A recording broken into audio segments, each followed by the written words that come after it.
So good morning, hospitality students, professionals, and leaders. I'm Victoria Schaefer, Senior Membership Manager, along with Barbara Semeraro, HFTP Chapter Relations Coordinator.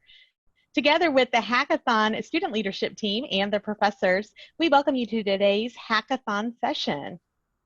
HFTP is a proud sponsor of the first Hilton College Hackathon. The University of Houston Conrad and Hilton College of Hotel and Restaurant Management, in partnership with the hospitality, financial, and technology professionals, are starting a critical dialogue with a challenge to future leaders of the global industry. We invited student teams from the hospitality programs around the world to compete in the first ever international Hilton College Hospitality Hackathon, HC3.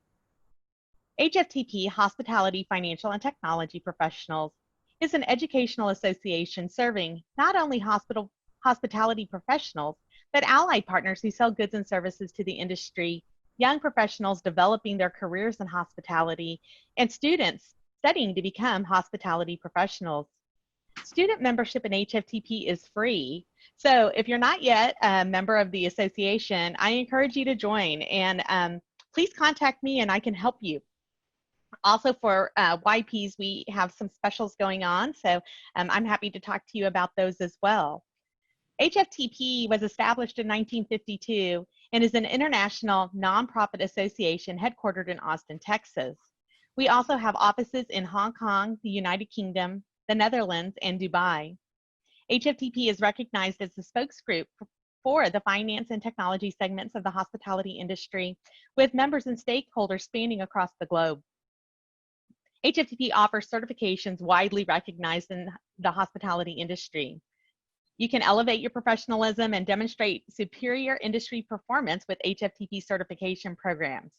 The CHAE, the Certified Hospitality Accountant Executive, and CHTP, the Certified Hospitality Technology Professionals, are the two certification programs we have. The exam is free for students on their first attempt with HFTP membership. In 2018, HFTP acquired the copyright to the USALI. This was a logical as the association connected to resources since its origins as the sponsor and contributor. The USALI certificate program, 11th edition, we are now offering two certificate programs for that resource. And the objective is for participants to understand the history, use, and content of the USALI. The courses are available to all with no previous experience, so consider signing up for the USALI certificate program. Before we begin today, I'd like to go over a few items about the platform and presentation. Your microphone is muted at this time to avoid background noise. However, during question and answer time, you may unmute your microphone at the bottom left of the Zoom window to share any comments or questions. Today's Hangout is being recorded. Hangouts are educational discussions offered in a non-sales environment. Product promotion or sales pitches through the chat feature are not allowed. We will post the HFTP antitrust statement in the chat. Today's panel discussion on strategic analysis is a presentation led by student leader Tara. I now hand over the HFTP session to you, Tara. Thank you, Victoria. Today's presentation is on strategic analysis. Our speakers for today's webinar are Gregg Rockett, Prakash Shukla, and Seán Worker. Gregg is a 35-year veteran of the hospitality industry who served in development roles for both Hilton and Marriott. He currently serves as an academic instructor at the George Washington School of Business and Georgetown University.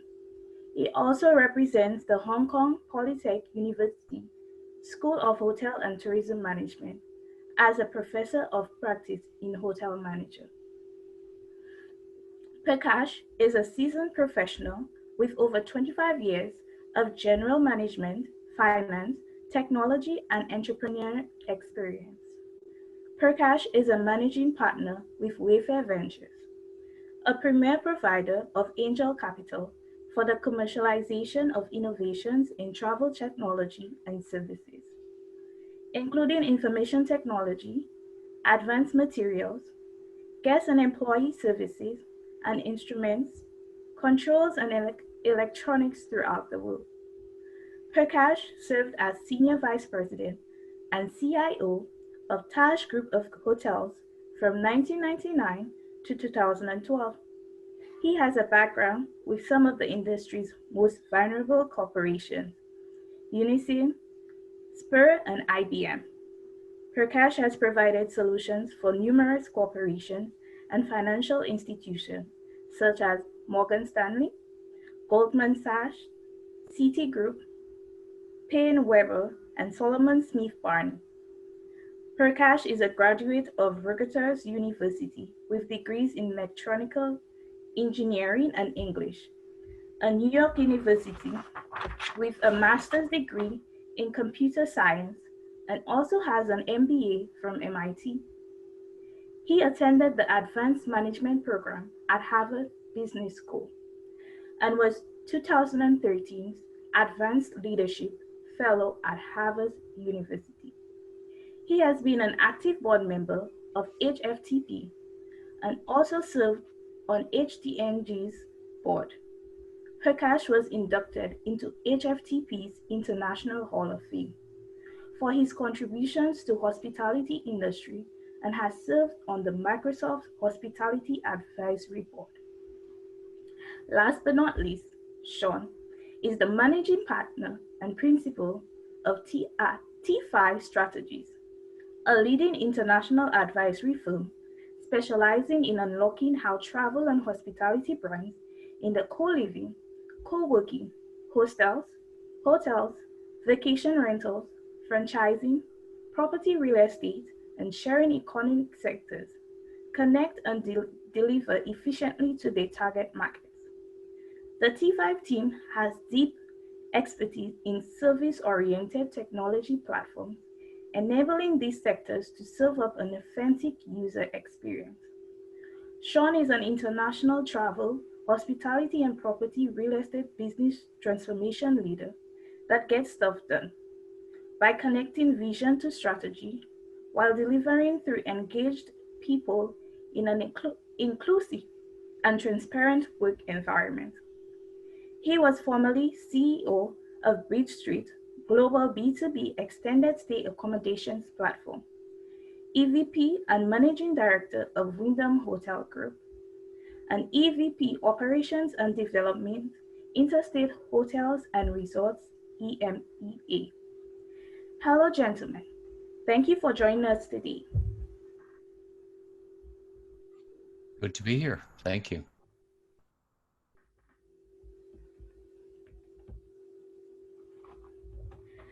So, gentlemen, can you help me define for us what is meant by strategic analysis as it relates to a new product launch?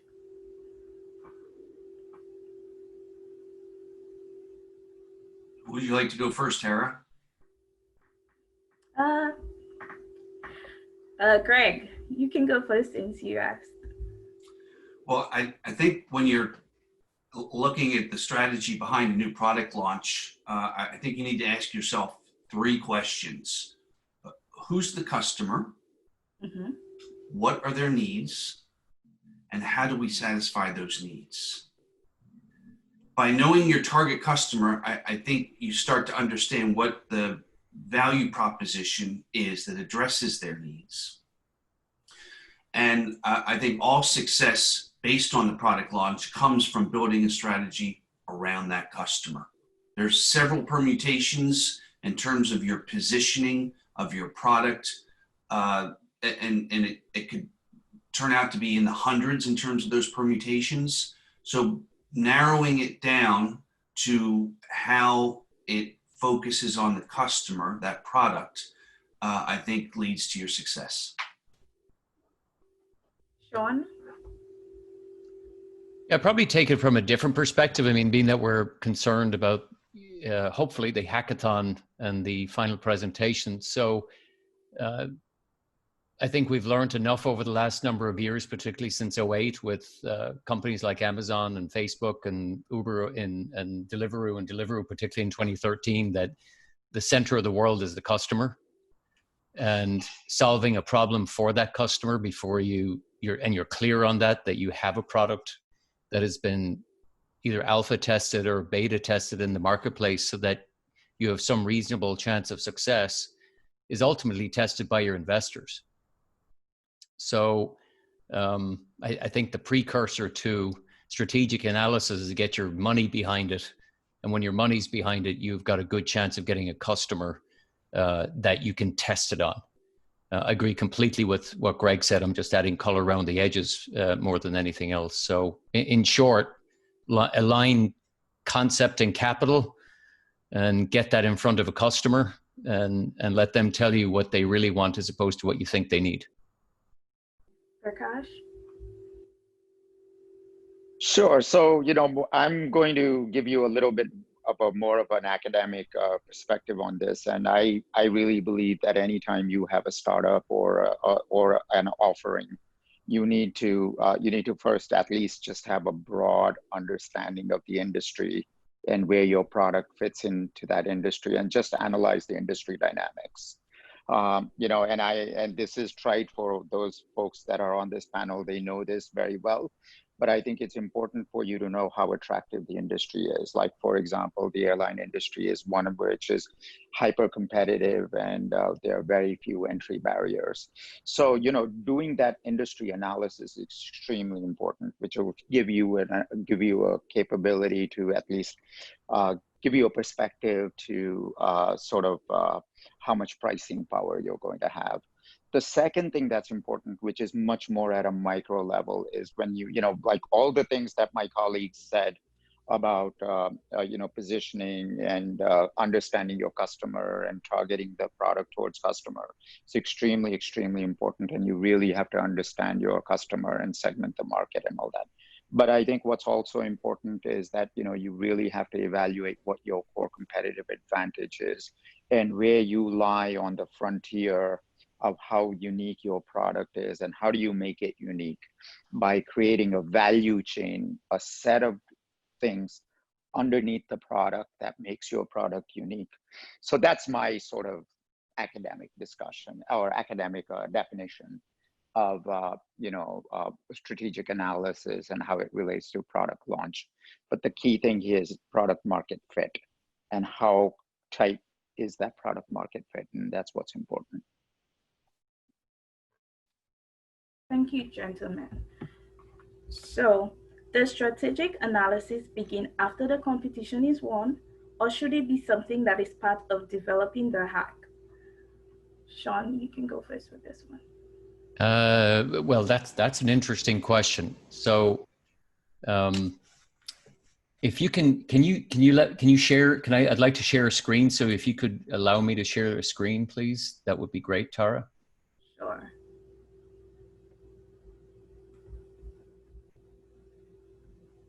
And then while you're doing that, you can probably restate the question for everybody else. They're looking at me setting up just adding a little commentary.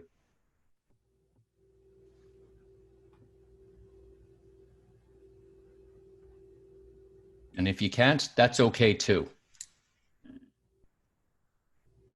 Give it another second. Are you good? Just in at the bottom, the green share screen, and just click on it onto the right on Zoom.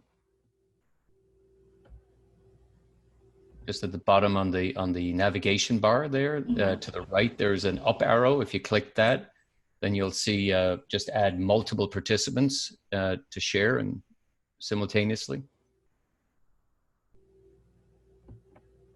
It's on already. Done? Great. Okay, then I'll do this and we can share. Okay, great. So, it's an interesting question, and probably bounce off what Prakash was saying. What's important for the hack? It's the eternal question for a hack or a hackathon, is whether you're talking about the strategy first or the pitch. And clearly, strategy, you need to know your subject matter in case there's questions. There's going to be questions, either electronically or otherwise. And what I think is super important is, being able to communicate whatever your pitch is in a dense form, and I just looked up a couple, and some I really like, about, you know, how some of these companies won capital, but they had to know exactly to Prakash's point and Gregg's point, that in the case of Maria Sharapova, you know, it's the 50-word test, right? Can you communicate your what, when, where, how, and your market, and who your target is, and what's in it for both sides of a two-sided marketplace? Another, let's say, for the supplier, or for the customer, or for whatever buy and sell side you're on. That in the case of Maria Sharapova, she convinced somebody that it's not just a sports book, it's a book about a big dream, courage, discipline, and being unstoppable. Airbnbs is pretty interesting, considering the environment we're in today, where, you know, a really great idea is struggling right now, not through any of their own missteps or anything like that. It's just simply, you know, an unusual time for us all on the planet. But they were very clear, right? So what's in it? You know, it's making it easy for users to rent out their space to hosts, and from hosts. And then travelers, what's in it for the travelers? They save money, and hosts make money, and both can share in that local connection. So that's clear. And then the other one, going back a while, maybe some people remember Jaws, but Spielberg sold it basically as a battle between a giant shark and an appetite for swimmers, and a police chief thrown in there. So when you're pitching, you've got, you know, probably a minute and a half. In the case of the extended version, which is this weekend, 3 minutes, it's largely about getting this concept across in 3 minutes as to how you're going to deliver benefit to all sides of who you're serving. And behind this has to be a really strong strategic plan that speaks to your knowledge of the marketplace, just like Prakash said, which is you've got to know the dynamics of the market, who your competitors are, what your competitive advantage is, what are you making it easy to solve for, and can it be scaled? And is it going to go specifically to just solving a single problem, or is this a solution? Is it a platform? Is it a marketplace? Just being clear on what you believe this to be and what it's solving for. I'll stop there and hand it over to my colleagues on the panel. Prakash? Well, you know, as I think Seán covered it fairly well, so I don't have too much input into this, but as I said, you know, before you start anything, you know, before you start a venture, I think you really, really need to understand what is the problem you're trying to solve, and what is the market you're trying to address, and how is your product unique or differentiated vis-a-vis others.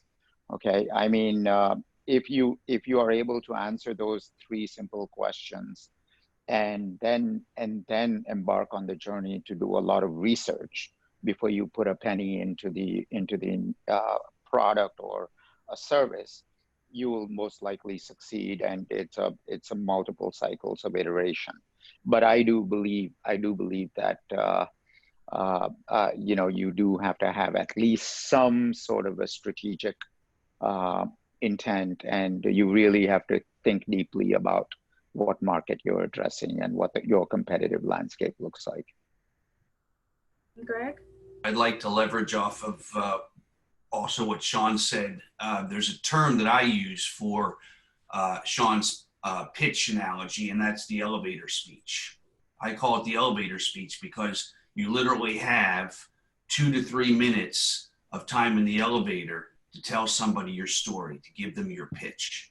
And it needs to be particularly succinct and very fine-tuned. And to answer the question about whether the competition is won first or does strategic analysis come first, I'm going to use another leverage off something else that Seán identified, and that was Airbnb. Airbnb is a great analogy for the hack. They literally Brian started with a mattress on the floor. That's how their business model started. And they developed loyalty on both sides of the equation. On the supply side, they personally cultivated the clients that would be providing the accommodation, and then worked backwards from that to develop their business model on the demand side. And by cultivating the loyalty on both sides, literally starting with just a bed, so something they already had with no investment, and putting sweat equity into it, they developed a model that differentiated their product. They weren't the first to have a home away from home business. What they did, though, is they differentiated themselves from other business models like HomeAway, et cetera, by developing a technology platform that was almost impossible to duplicate in a short period of time. They built up the loyalty on the supply side, which cultivated loyalty on the demand side, and on that basis, they developed scale very quickly. But not without tweaking the model several times over. So they didn't win the competition before they actually started putting analysis into what their business model would be. The strategic analysis certainly came first. Thank you. So what do you see as a good benchmark for a successful launch of a new product?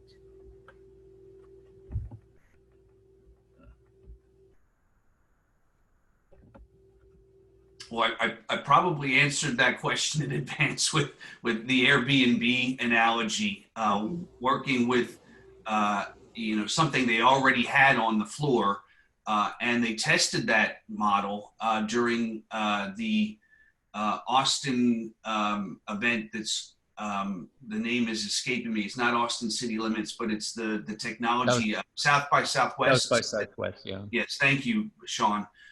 And they went to Austin, and they cultivated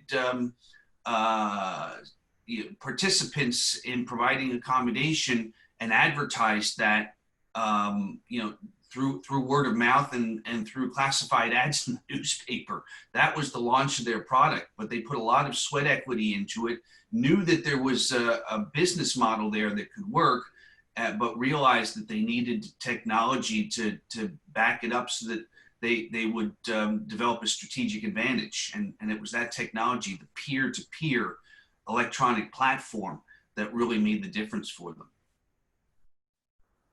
So, I just have one comment about this. I have a simple one word which answers this question, and then I'll elaborate a little bit. My fundamental view on this is, the word is traction.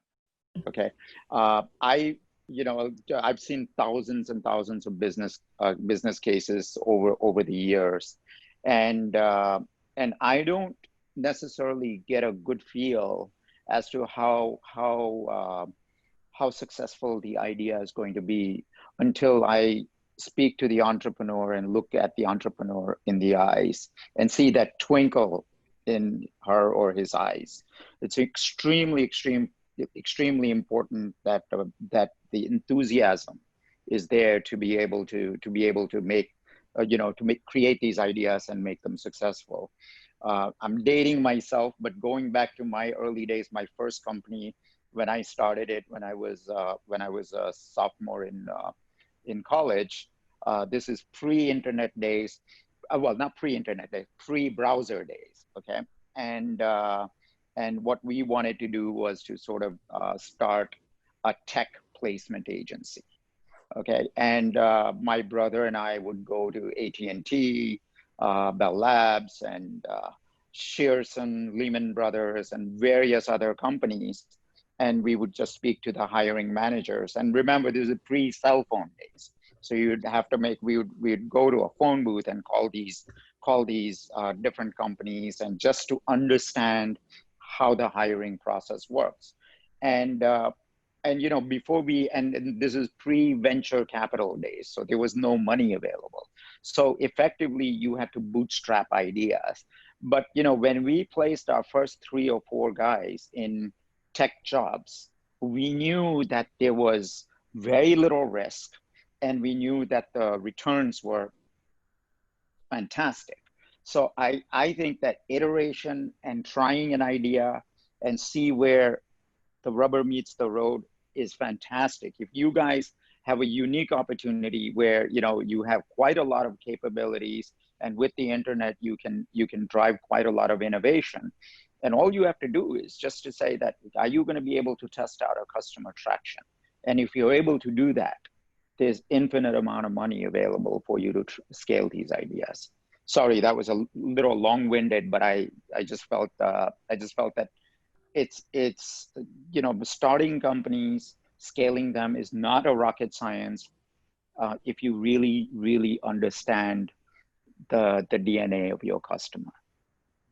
So I might add to that. I think that's an excellent perspective on it, and maybe some differentiations is somewhat between an existing company and you're trying to bring innovation to an existing company, like Gregg worked for Marriott and Hilton, or you go into Ford, or you look at Airbnb where they are right now, or you look at where we are with vaccines and that production of vaccines. So traction comes in different ways, and it's a great book. Traction was a great book and fundamental to a lot of people's thinking in the startup community. And equally, I think depending on the idea that is coming out of, and looking at the submissions thus far, some of them are trying to solve existing problems within a large business, and some of them are new start and have high potential startup capabilities, which Prakash has eloquently spoke to. So when you break those two down, you got to get traction. If you take as an example an existing multinational like Hilton, well, you've got to work a lot of politics, and you got to hustle if you've got an idea that's going to change how they do business. There's a lot of hierarchy, and it's not actually a startup business. They don't have that mentality. So GE went through that with FastWorks many years ago when they employed a team of startup specialists to try and get a startup mentality. So startup-minded corporate entrepreneurs, which sounds like an oxymoron, are embedded in the company, got all this passion, they got all this ingenuity, they've got all this, but they're not quite the go on your own, but they're the ones with the really radical ideas to change how stuff is done. So I for the competition to bring a pivot or an evolution to an existing product within a large corporation, we'd love to see how you're going to do that, and how you're going to inspire that, and how you're going to tackle some of the political issues as well as the resource allocation issues. And then just going to the flip side of the coin, in the startup environment, nothing to add other than what Prakash said. You got to see the sparkle and the enthusiasm.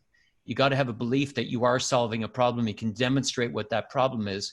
And, the VCs may be a little bit more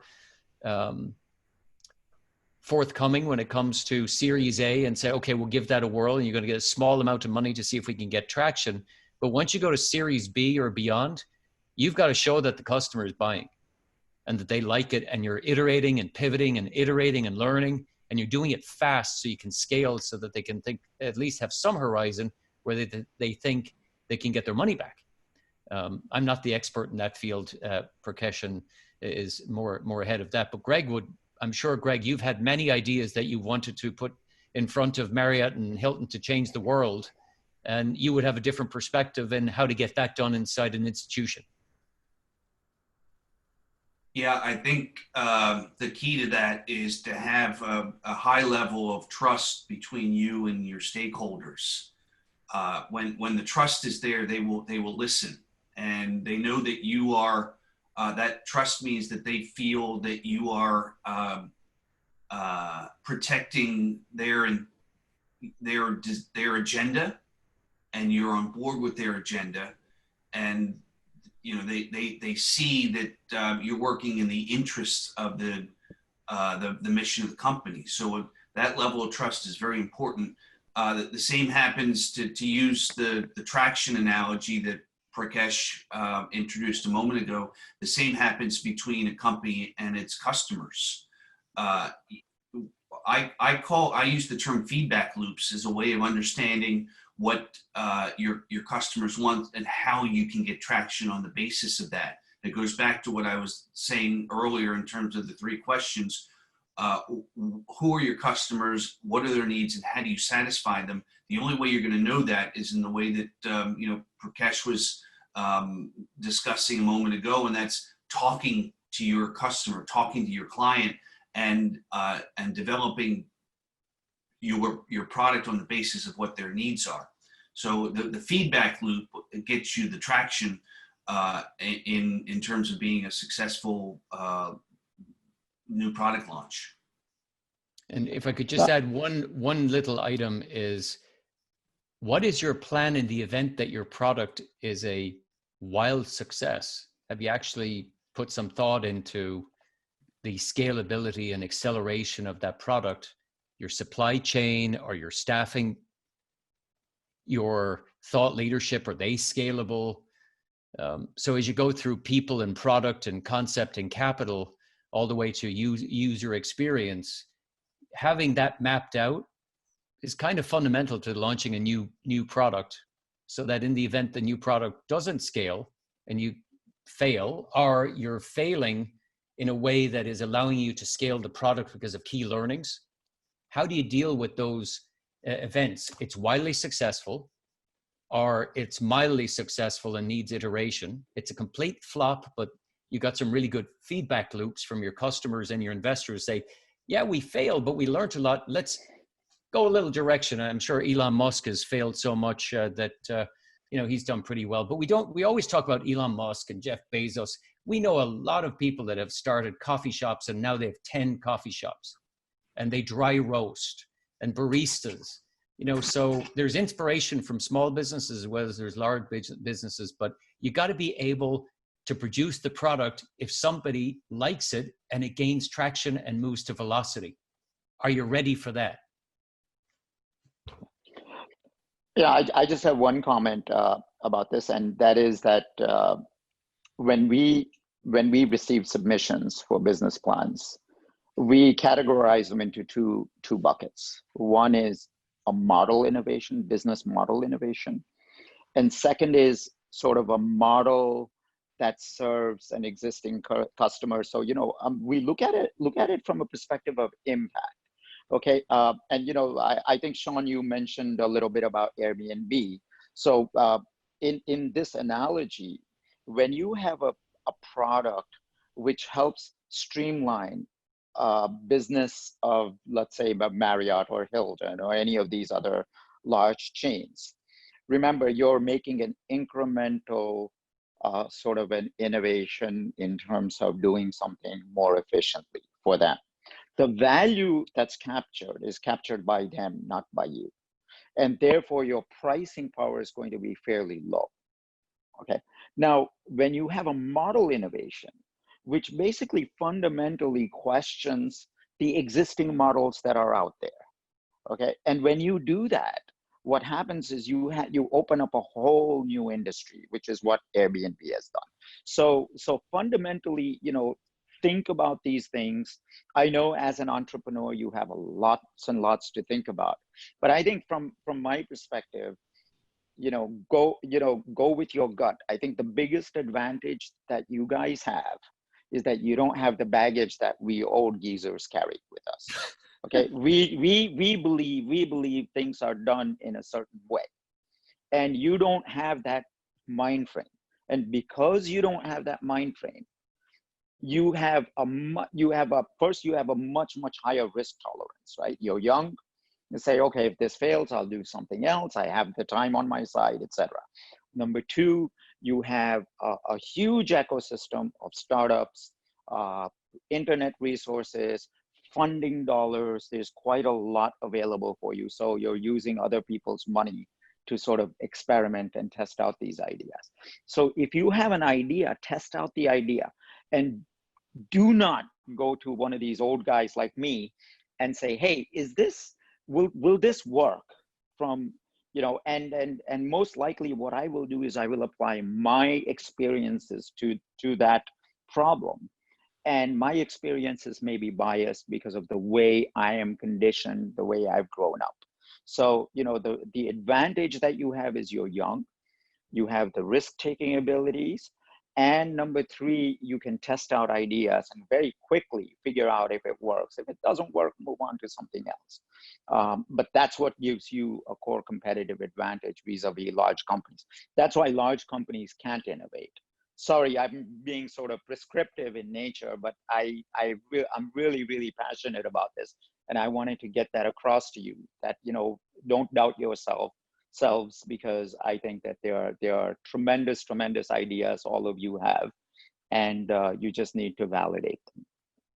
Just one other example, because I think it's so important what you just said about not looking as this as a hospitality solution. There's so many other examples, like Harry's Razors. You know, a lot of people think that you know, you can't possibly change today, like Prakash was saying. Harry's Razors changed and made people like Gillette and Johnson & Johnson look completely differently at the market share they were securing to shave your face, for goodness sake. That's been around since God was a child.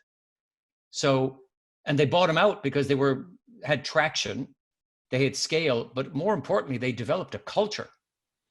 And that was inspiring. So, you know, just because somebody says, I've got the best soap, somebody else could have the better soap.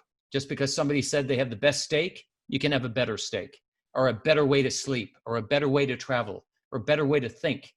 And I echo completely that bias is the killer of innovation. Thank you, gentlemen, for this great information. Okay. When you look at these hacks, or any idea for that matter, what is it that you are looking for? What is the value proposition that catches your attention and makes you want to continue the conversation?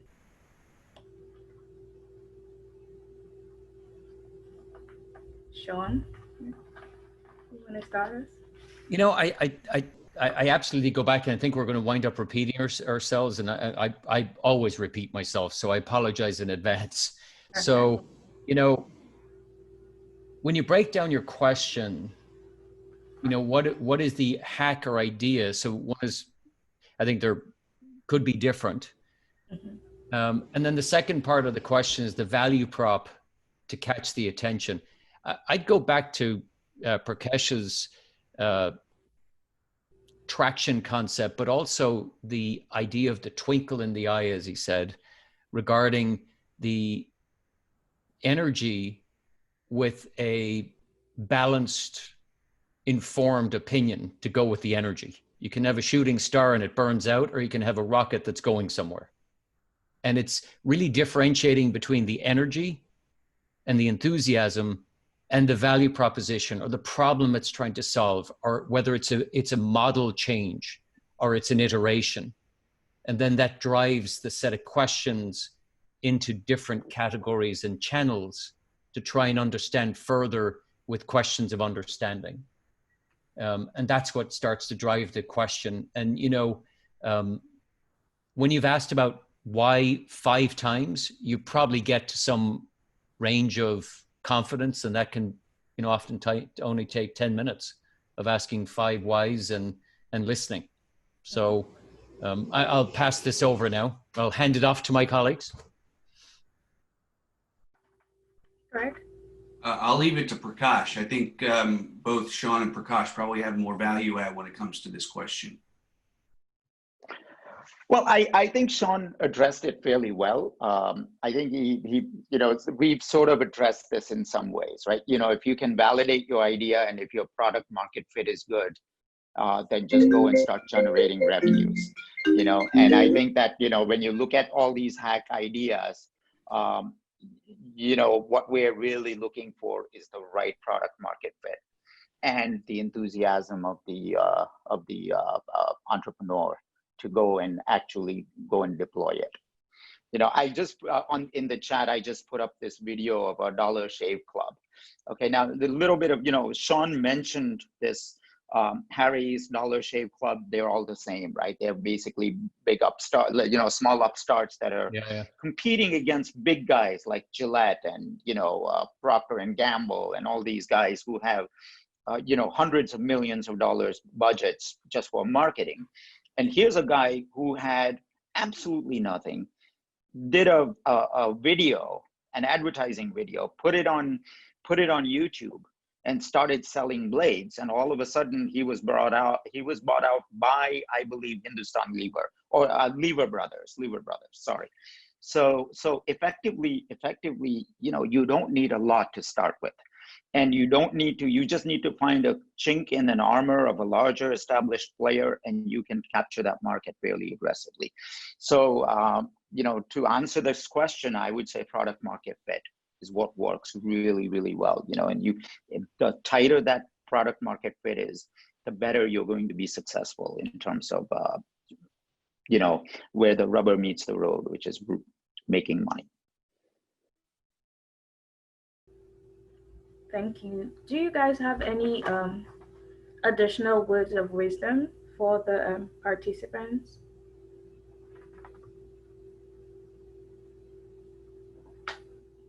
Gregg? My only comment, I think I've spoken too much, but my only comment is don't get dejected by negative responses or rejection, because in anything that's worthwhile doing, you will find tales of people who are being discouraged by thousands. Just imagine, Seán brought up Airbnb, right? Just imagine a bunch of guys coming to you and say, hey, listen, invest in us, because we have this idea where we want to rent out people's bedrooms and people's access capacity in their house to outsiders. Now, at prima facie, when you look at that problem and you're thinking, when you don't have a successful use case, you have to ask, you say, these guys are smoking something, because, I wouldn't want a stranger sleeping in my house. What if he's a serial killer? Or, so I think they must have been rejected a number of times. And I know one of the VCs who actually passed on Airbnb. So I'll just share this story with you because it's kind of funny. But so this guy is with he was with Sequoia Partners initially, and he saw this seed deal, and at first he didn't think that there was any validity to it. So he just said, forget it, we're not interested in investing in this. And then he had further discussions with his partners.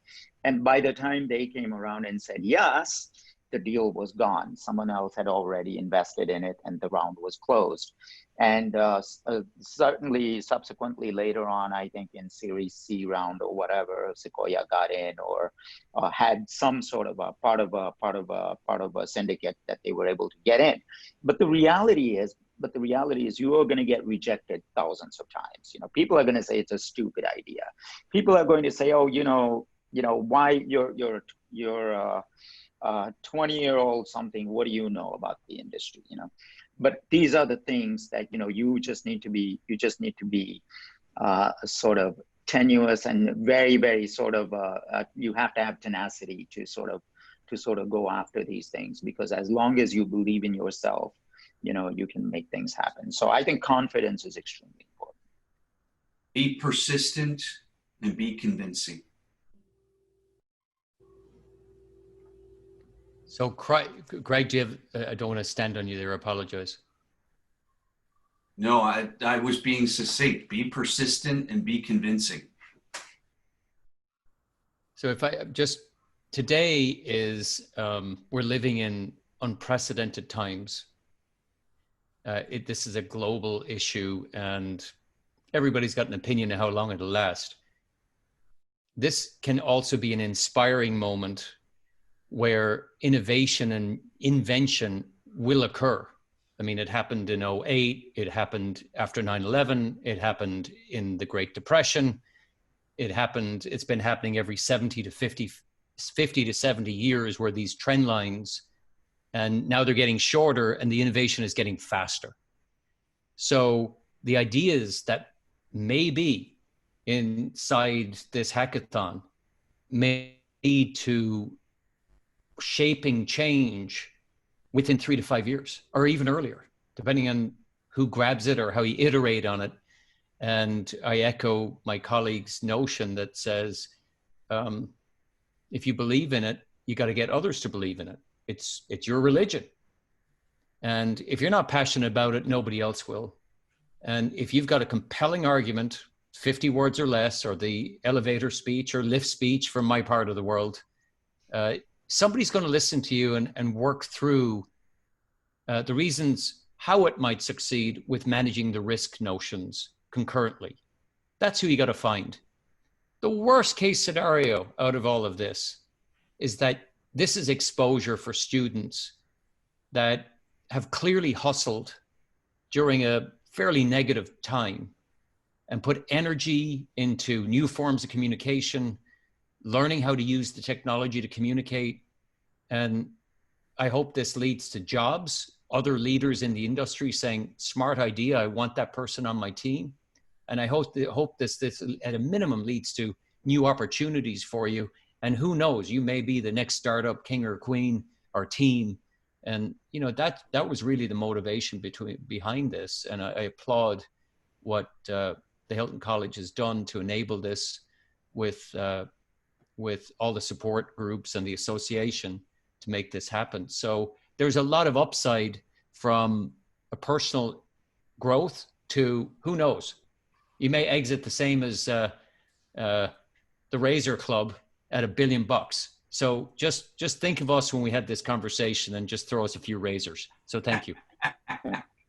Well, you know, and as Seán said, you know, there may be out of this batch a $1 billion enterprise or multi-billion or hundreds of $1 billion enterprise, and then it'll be us fogies.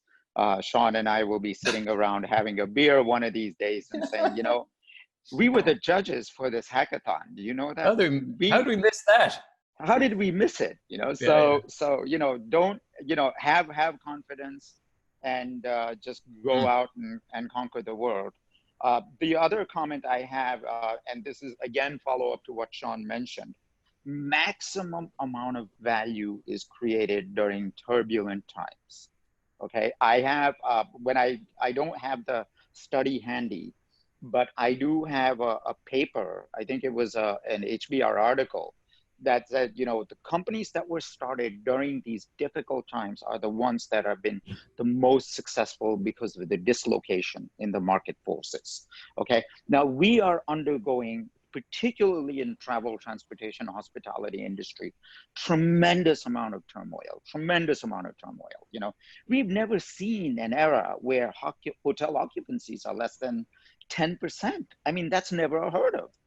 Okay, you look at airlines, you know, you don't have load factors of less than 5% on airlines. You've never heard of that, you know, and so with this sort of adversity, there are tons and tons of opportunities, and opportunities abound everywhere.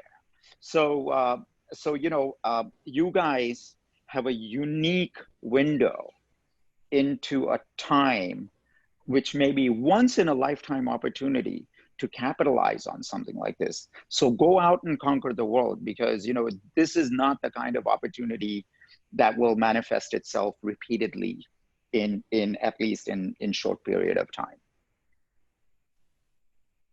Thank you for all the words of wisdom. Now we open the floor for questions. Please use the Q&A feature. I will read your questions out loud. Before this, we have a poll that we want to pose to you guys. If you can participate in that, that would be nice. Thank you.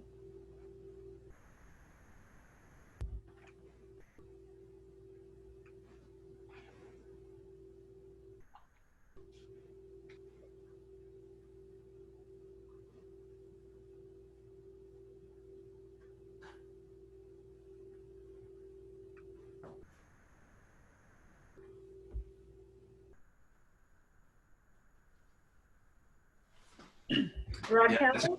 that's a good question. How can a team define minimal investment? And I think, Arlene, we talked about this a week ago. It is a little bit in the eye of the beholder. But I think the way to think this through, I use the Airbnb analogy. These guys started a business model on the back of other people's assets.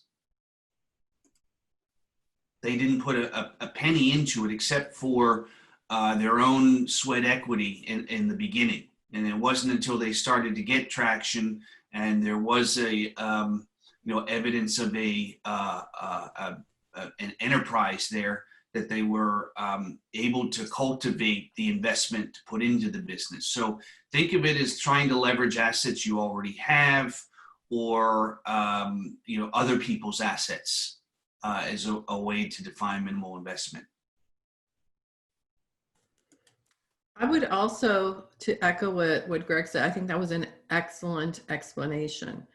But minimal also, what is the return that I might be expecting? Because if I'm going to put 100,000, but I'm going to gain 2 million, I mean, that could be minimal, to me. So it's the tolerance. But in all of the sessions we've had this week, one of the things that's been very clear is, how can you project that this is something that someone needs? So if you do a great job of explaining your solution and explaining how it's going to work and how it's going to benefit, sometimes that minimal investment will sort of be secondary to the fact that the idea is so great that they want to pursue it. So I know that made the competition a little bit more difficult, but I wouldn't focus so much on the minimal investment, but more so on getting your clear idea out there. And the reason we said minimal investment was because a lot of people are losing their businesses, right? So they don't have cash flow to invest in something. But there are also some businesses that do have some cash, and minimal to them might be so totally different. So hopefully that muddied it up a little bit more for you. Okay. I'd pose this question. What has been the biggest shift in your worldview from where it was at the beginning of the year, and anything the participants can take away from that?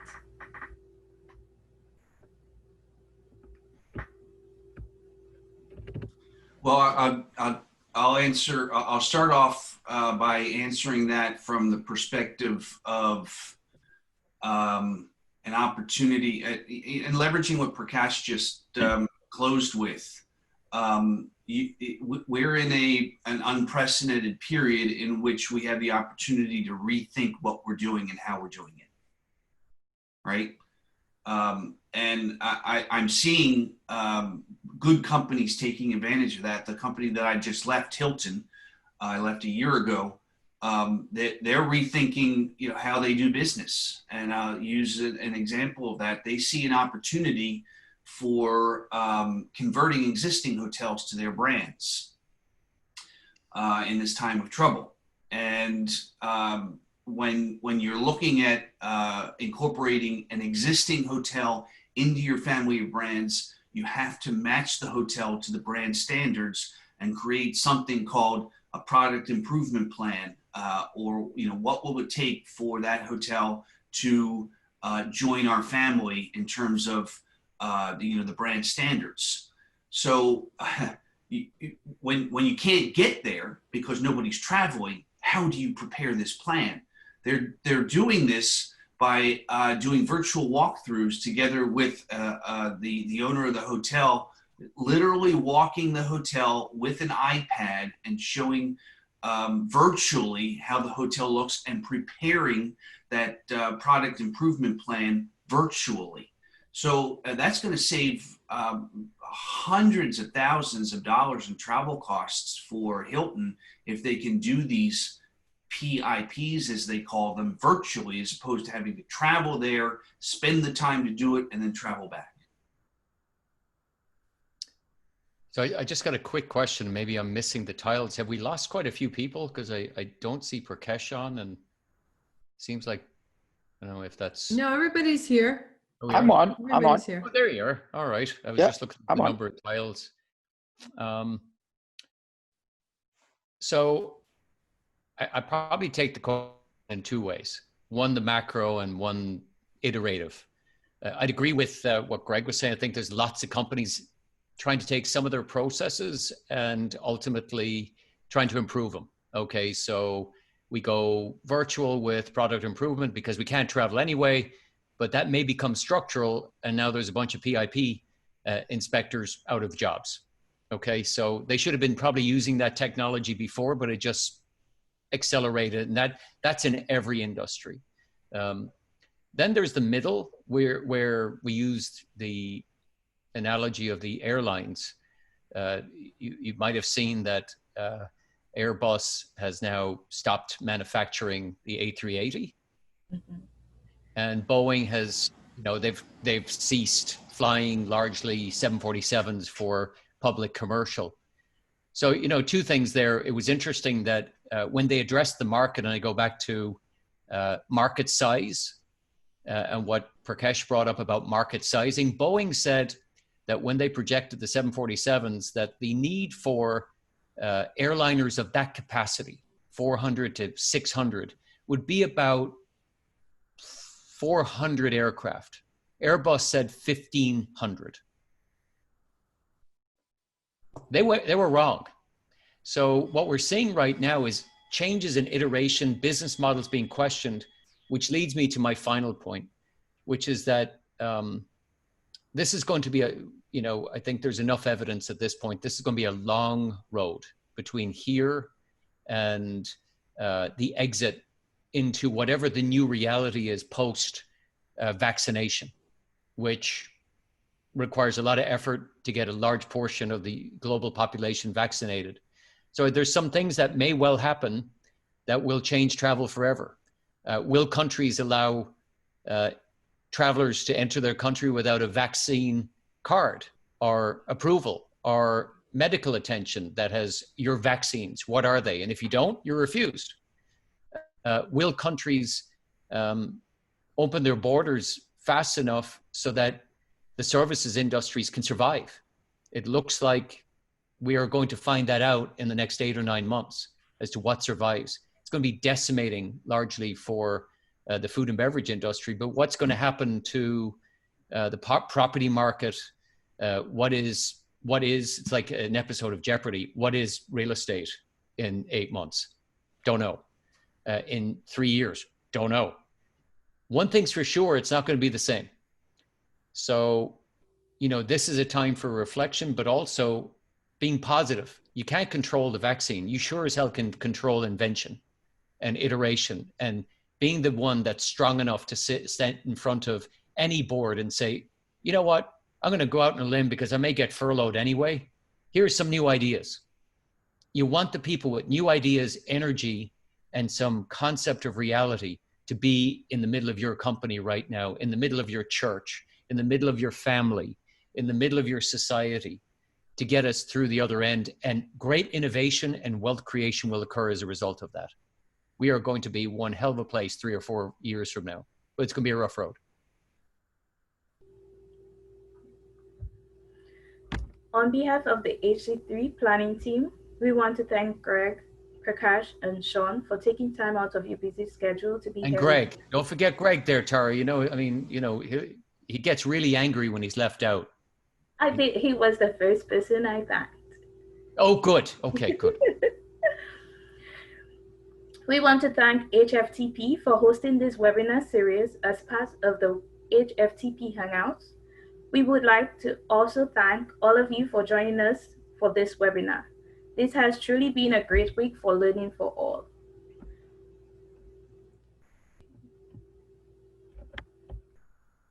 Thank you, Tara. Thank you, Tara. Tara. Thank you, Tara. Thank you. You're welcome. Thank you. That was excellent. Just Thanks, a Victoria. reminder.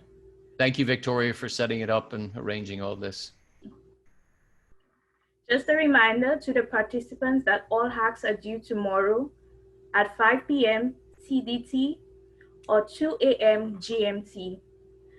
Remember, the submission is a digital presentation and should be no more than 3 minutes. Late submissions or those longer than 3 minutes will not be accepted. A recording of this video, as well as all of the week's webinars, will be available on Teams page, the HFTP website, and also the HC3 tab on the Hilton College website. I now invite Victoria to wrap up this session on behalf of HFTP. Thank you, Tara, and panel participants for the excellent presentation today. Next week, we will feature the Hackathon winners in Hangouts on Tuesday, August 11th and Wednesday, August 12th at 9 a.m. Central Time. So be looking for the RSVP and registration form for that. And students, don't forget to check out HFTP. We would love to welcome you to our association as a member. The Hackathon presentations have been wonderful this week, and we really appreciate Hilton College for allowing HFTP to sponsor. So have a great rest of your day, and thank you for participating today. Thank you. Thank you. See you next week. Bye. Thank you. Thank you. Bye.